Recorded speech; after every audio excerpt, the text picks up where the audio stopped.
Abhishek first batting USA against ಆಡ್ತಾ ಇದೀವಿ.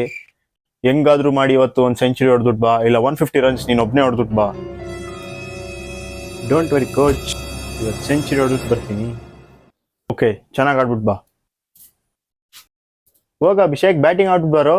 Easy Balu, 6 ಹೊಡೆಯದ ಅಂತ ನೋಡಿದೆ, ಕ್ಯಾಚ್ ಔಟ್ ಆಗ. ಏನು ಔಟ್ ಆಗೋದಾ? ಸರಿ, ದುಬೇನ್ ಕರಿ. ದುಬೆ ಹೇಳಿ ಕೋಚ್. ಬ್ಯಾಟಿಂಗ್ ನಾನು ಇವಾಗ ತಾನು ಔಟ್ ಆಗ್ಬಿಟ್ಟು ಬಂದಿದ್ದೀನಿ. ಏನು ನೀನೇ ಔಟಾ? ಬಿಡಿ, ಬೌಲಿಂಗಲ್ಲಿ ನೋಡ್ಕೊಳ್ಳೋದ. ಏಯ್, ಬ್ಯಾಟಿಂಗ್ ಅಲ್ಲರೂ ನೋಡಿಲ್ಲ, ಬೌಲಿಂಗಲ್ಲಿ ನೋಡ್ಕೊಳ್ಳೋದ. ಇವತ್ತು ನಿನಗೆ ಬೌಲಿಂಗ್ ಇಲ್ಲ, ಹೋಗೋ. ನಮ್ಮ KKR ಟೀಮಿಂದ ಹರ್ಷಿತ್ ರಾಣನ್ ಕಳ್ಸೋದ ಅಂತ ನೋಡಿದ್ರೆ ಅವ್ನು ರೂಲ್ಡ್ ಔಟ್ ಆಗ್ಬಿಟ್ಟಿದ್ದಾನೆ. ವರುಣ್ ಚಕ್ರವರ್ತಿ ಅವ್ನು ಬೌಲರು. ರಿಂಕು ಬಮ್ಮ ಇಲ್ಲಿ.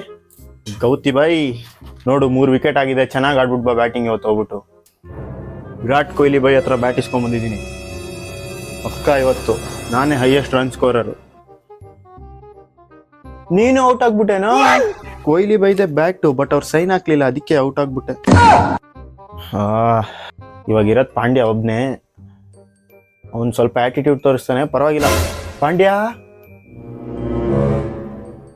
5 ವಿಕೆಟ್ ಆಗ್ಬಿಟ್ಟೈತೆ. ನೀನು ಹೋಗಿ ಸ್ವಲ್ಪ ರನ್ ಹೊಡೆದ್ರೆ 200 ರನ್ ಹೊಡಿಬೋದು. ಏನು 4 ವಿಕೆಟ್ ಆಗಿದೆ ಅಷ್ಟೇ ತಾನೆ? ನಾನು ನೋಡ್ಕೋತೀನಿ. ರನ್ ನೋಡಿದ್ಬಿಟ್ಟು ಬಾರ ಅಂದ್ರೆ ನೀನು ಔಟ್ ಆಗ್ಬಿಟ್ಟಲ್ಲೋ. ಔಟ್ ಆಗೋದು ಏನೀಗ? ಸರಿ ಆಯ್ತು. ಓಕೆ. ಎಕ್ಸ್ಪರ್ಟ್ಸು, ಪ್ರೆಸ್ಸು, ಮೀಡಿಯಾ ಎಲ್ಲ ಇಂಡಿಯಾ ಫಸ್ಟ್ ಇನ್ನಿಂಗ್ಸ್ ಬ್ಯಾಟಿಂಗ್ ಆಡಿದ್ರೆ 300 ರನ್ ಹೊಡೆದ್ಬಿಡ್ತಾರೆ ಅಂತೆಲ್ಲ ಹೇಳ್ತಾ ಇದ್ದಾರೆ. ಈ ನನ್ನ ಮಕ್ಕಳು ಎಲ್ಲ ಹೋಗಿ ಔಟ್ ಆಗ್ಬಿಟ್ಟು ಬರ್ತಾ ಇದ್ದಾರೆ. ಹೆಂಗೋ ಸೂರ್ಯಕುಮಾರ್ ಆಡಿದ್ದಿಂದ ಇವತ್ತು 160 ರನ್ ಹೊಡೆದ್ವಿ. ಬುಮ್ರಾ ಬೇರೆ ರೆಸ್ಟ್ ಅಲ್ಲಿ ಇದ್ದಾನೆ.